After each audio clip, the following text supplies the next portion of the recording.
আমি আশরাফুল ইসলাম, আমি নয়াদিগন্তের city auditor. আমি দীর্ঘদিন এই ব্যাংক কাভার করার ফলে আমার ব্যাংক কোম্পানি আইন সম্পর্কে মোটামুটি একটা ধারণা আছে। আমি যখন রেজুলেশনটা দেখলাম তখন দেখলাম যে খুব সূক্ষ্মভাবে এই এই কোম্পানি ব্যাংক রেজুলেশনের সূক্ষ্মভাবে কিছু শব্দ এখানে ঢোকানো হয়েছে একটা লুটেরাদের ছাড় দেওয়ার জন্য। যেমন আমি যদি বলি যে ব্যাংক কোম্পানি আইনের সংশোধন হয়েছে, আইনটা হওয়ার পরে 5 বার সংশোধন হয়েছে।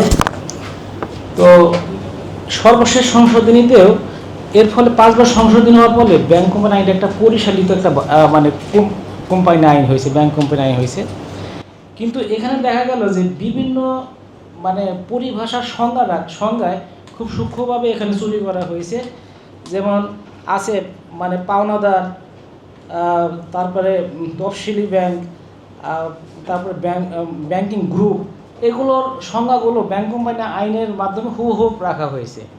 কিন্তু অত্যন্ত পরিতাপের বিষয় যে স্বার্থ সংশ্লিষ্ট প্রতিষ্ঠান এবং হোল্ডিং কোম্পানি এই আইনগুলো ওনারা মন গড়া দিছে যে কারণ যে লুটেরাদারা যে বিভিন্নভাবে ব্যাংকিং সেক্টরে গত 15 বছর যে লুটপাট হয়েছে সেই লুটপাটটাকে জায়েজ করার জন্য এই স্বার্থ সংশ্লিষ্ট প্রতিষ্ঠান এবং হোল্ডিং কোম্পানি এটা সংজ্ঞাটা পুরোপুরি চেঞ্জ করে দিয়েছে তাদের মতন করে।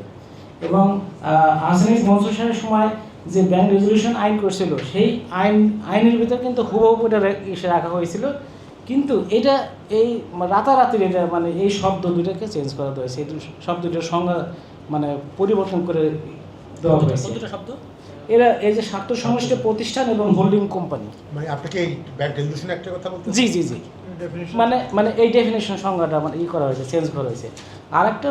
আরেকটা পরিতাপের বিষয় হলো ব্যাংক কোম্পানি আইনে সব ব্যাংকগুলো একই কাতারে রাখা হয়েছিল, ব্যাংক শব্দটা ব্যবহার করা হয়েছিল। কিন্তু এখানে খুব সূক্ষ্মভাবে কিছু প্রায় 5-7টা ধারায় ইসলামী শব্দটা যুক্ত করা হয়েছে। এর কারণটা হলো ইসলামী ব্যাংকগুলো থেকে যে লুটপাট, কিন্তু এই ইসলামী ব্যাংকের সংজ্ঞা দেওয়া হয়নি, ব্যাংকের আগে ইসলামী শব্দটা যুক্ত করা হয়েছে, যার ফলে ইসলামী ব্যাংকগুলো থেকে যে লুটপাট করা হয়েছে সেটাকে একটা জায়েজ হয়ে যাবে এই আইনের মাধ্যমে। ফলে আমরা যেটা মনে করি যে ইসলামী ব্যাংকের 24টা শেল কোম্পানির মাধ্যমে তারা শেয়ার ধারণ করেছিল এবং একটা কোম্পানি গঠন হলো, তার কোম্পানির টাকাটা কোথায় থেকে আসলো, কিভাবে এই শেয়ারগুলো ধারণ করলো, এগুলো কোনো কিছুই বিগত দিনে দেখা হয় নাই। আমার মনে হয় যে আপনারা যারা গুণীজন আছেন, এই যে 24টা কোম্পানি শেয়ার কোম্পানির মাধ্যমে ইসলামী ব্যাংকের 82% শেয়ার হোল্ডিং করছিল, এই কোম্পানিগুলো কারা, এই কোম্পানিগুলো হোল্ডিং কারা ছিল, কিভাবে এটা জয়েন্ট স্টক কোম্পানি বা ফার্মস থেকে তারা পাইলো, রেজিস্ট্রেশন পাইলো এবং এই টাকাটা তারা কোথায় থেকে পেল। আমার মনে হয় যে যদি আপনারা এই ভয়েসগুলো রেজ করেন তাহলে আমার মনে হয় যে প্রকৃত এর পিছনে কারা আছে। এসালম তো একটা প্রতীক, এসালম একটা সিস্টেম, চুরির সিস্টেম, কিন্তু এই চুরির সিস্টেমের পিছনে কারা ছিল, এসালমকে কারা এই বড় চোর বানাইলো পিছন থেকে, কিভাবে এই বুদ্ধিগুলো দিল, আমার মনে হয় যে এটা বের করা উচিত। আর আমার একটাই কাছে প্রশ্ন আপনাদের কাছে যে আসামিস মনসুর স্যার যে ব্যাংক রেজুলেশন আইন যেটা ইস্যু করে গেছিল, আপনারা কি হুবহু করে রাখতে চান, না এই যে চুরি করার মাধ্যমে যারা 26-এ যারা হলো রাতের অন্ধকারে 18 আমরা শুধু 18 ক ধারাই দেখতেছি, কিন্তু এর ভিতরে যে আরও অনেক কিছু ঢোকানো হয়েছে, হ্যাঁ এই বিষয়গুলো আপনারা অ্যাড্রেস করবেন কিনা? আমি কিন্তু অনেকগুলো তথ্য পেয়েছি, আপনারা একটা জিনিস দেখুন, এর আগেও ওনারশিপ নিয়ে একটা চেঞ্জ শেখ হাসিনা শেষ দিকে এনেছিলেন যে 2% ওনারশিপ দরকার।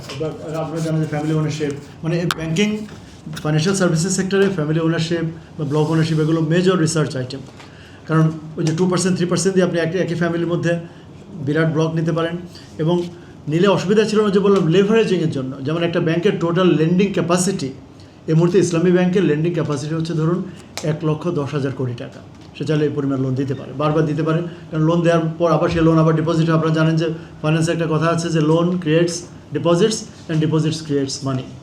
সো যে বললেন যেটা মোস্তাক ভাই বললেন যে তারা ব্যাঙ্কগুলো কিন্তু মানি ক্রিয়েট করে। এখন ধরুন এই মুহূর্তে আপনি যদি 18 কয়ের বাইরে গিয়েও যদি আপনি 2% ওনারশিপ নিতে চান, যেটা আপনি আমি পারবো না, আপনার টোটাল টাকা দরকার আমি হিসাব করলাম মাত্র 116 কোটি টাকা। কারণ $58 বিলিয়ন হচ্ছে তার মার্কেট ক্যাপ আজকের দিনে। সে ওই যে বললেন না যে 100 কোটি, যেটা স্যার পড়ে শোনালেন, কেন আরমাডা গ্রুপ 100 কোটি টাকা খরচ করলো? কারণ তারা ওই সময় ওনারশিপটা আসছে 2007-এ ওনারশিপ চেঞ্জ, তারপর আবার এসছে যে 2% কেনার জন্য তার তখন দরকার ছিল ওই 3 কোটি শেয়ার।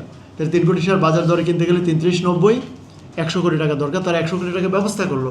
এবং অনুতাপের পরিতাপের বিষয় হচ্ছে 100 কোটি টাকা কিন্তু আপনার নিজের টাকা দরকার নেই। You go to another bank, বড় 120 কোটি টাকা। আপনি একটা পাওয়ার প্ল্যান্টের কথা বলে, আরেকটা আসলে এখন একটা নতুন টাউন বানাবেন বলে, যে কোনো প্রজেক্টের নামে 100-150 কোটি টাকা লোন তো কোনো ব্যাপারই না বাংলাদেশে এখন, যদি আপনার ইনফ্লুয়েন্স থাকে। তাহলে যেটা হবে, আপনি এক ব্যাংকের কাছ থেকে 116 কোটি টাকা লোন নেবেন, নিয়ে ঠিক বাজারেই ওপেন মার্কেটেই আপনি 116 কোটি টাকা দিয়ে ইসলামী ব্যাংকের ধরুন 2% শেয়ার বা ইবিএল এর বা ব্র্যাক ব্যাংকের 2% শেয়ার ওন করলেন। ওন করার পর যদি সরকার রাজি থাকে, বাংলাদেশ ব্যাংকে যে এখন যে আশকারাটা দিচ্ছে, আমরা যে কলিউশনকে যে সন্দেহ করছি, সরকারকে কেন আমাদের সন্দেহ হয়? যে কারণ সে যদি কলিউশনের অংশীদার হয়, যোগ সাজস যেটা এই করে হয়, আদারওয়াইজ আপনি ব্র্যাক ব্যাংকের আপনি যে কোনো শেয়ার কিনে ফেলুন, আপনাকে কেউ মানা করবে না, কারণ আপনি তো বোর্ডে যেতে পারবেন না, কারণ 30-40% নিয়ে তারা বোর্ড চেয়ার তারাই বসে আছে। এখানে তো আপনি যে আরেকজনকে বোর্ডে চেয়ারম্যানই বানিয়ে দেবেন, সেহেতু nominated by some unknown group XYZ। তাহলে 116 কোটি টাকা দিয়ে আপনি বোর্ডে বসলেন, বোর্ডে যিনি বসলেন তিনি চেয়ারম্যানও হতে পারেন। আপনি নিজেই বলুন যে কোনো আপনাদের টিভি চ্যানেলগুলোরই যদি বোর্ড মেম্বার কেউ হয়ে থাকে, তার কথা কি একটা লোনের অ্যাপ্লিকেশন? সেখানে 800-900 কোটি টাকা কেন, 8,000 কোটি টাকা লোনের অ্যাপ্লিকেশন আপনি দ্বিধা, কারণ সেই তো বোর্ডে থাকে এবং ফাইনালি বোর্ডই এগুলো অ্যাপ্রুভাল দেয়, তাই না? সো বোর্ডের বাইরে গিয়ে আপনার ইভেন সেজন্যই বাংলাদেশ ব্যাংকের ইন্ডিপেন্ডেন্স, যেটা ডক্টর বদিউল আলম মজুমদার বললেন যে বাংলাদেশ ব্যাংক ইন্ডিপেন্ডেন্ট হওয়া দরকার, এবং এটা ইন্ডিপেন্ডেন্ট ছিল। আমি মনে করি ইন্ডিপেন্ডেন্টের সাথে এটা এখন তো ইন্ডিপেন্ডেন্ট কাগজে কলমে, কিন্তু ওই যে যাকে বসিয়েছেন গভর্নর, সে তার উনি বলেছেন ব্যবসায়িক পার্টনার, আমি মনে করি তার এমপ্লয়ি, তার একটা ব্যক্তিগত কর্মচারীকে, আপনি আপনার অর্থমন্ত্রী চাইলে তার ব্যক্তিগত কর্মচারীকে বাংলাদেশ ব্যাংকের গভর্নর বানাতে পারে। এটা আমরা 54 বছরের প্রথম দেখলাম। আপনার একজন কর্মচারী আপনি গিয়ে গভর্নর বসিয়ে দেন, যেমন একজন কর্মচারীকে আপনি ধরুন বাংলাদেশ ব্যাংকের অন্যান্য কোনো ব্যাংকের, সো বাংলাদেশ ব্যাংকের গভর্নর যিনি হবেন তার হাতে 61টা ব্যাংকের বোর্ড আবার জিম্মি হয়ে যাবে, অল 61। সো এই এত খুব সূক্ষ্মভাবে অল্প টাকায় ওই যে লেভারেজিংয়ের কারণে, কারণ আপনি ঢুকবেন 2 কোটি টাকা দিয়ে, আপনি ডিল করবেন 200 কোটি টাকা। সো এই কারণেই কিন্তু এই জিনিসগুলো ঘটছে। সো ওরা যে বিভিন্ন গ্রুপের নামে যে কেউ এখন কিন্তু এই কাজ, আর এখন তো বললাম প্রয়োজনই নেই। আপনি যদি one of the former share holders হন, এই সরকার যেটা 18 কথা যেটা আছে, সেটা আপনি ওপেন মার্কেটে কিনেও যেখানে উইন্ডোগুলো খুবই ডিউবিয়াস, সেখানে আপনি তারা সুযোগ করে দিয়েছে। এর চেয়ে অনেক কম টাকায় one of the previous shareholders or group of shareholders, they can reclaim ownership. এটাই ডেঞ্জারাস, যে যাদের ক্রেডিট রেটিং খারাপ, যারা ফ্রড করেছেন, they should be barred for life. আমরা যদি এরকম কোনো কেলেঙ্কারিতে জড়িত হই, ধরুন কোনো চিকিৎসক, লয়ার, আপনারা দেখেন না যে বিএমএ বলে যে তার চিকিৎসক হিসেবে তার লাইসেন্স বাতিল হয়ে যায়, তাই না? যদিও কম হয়।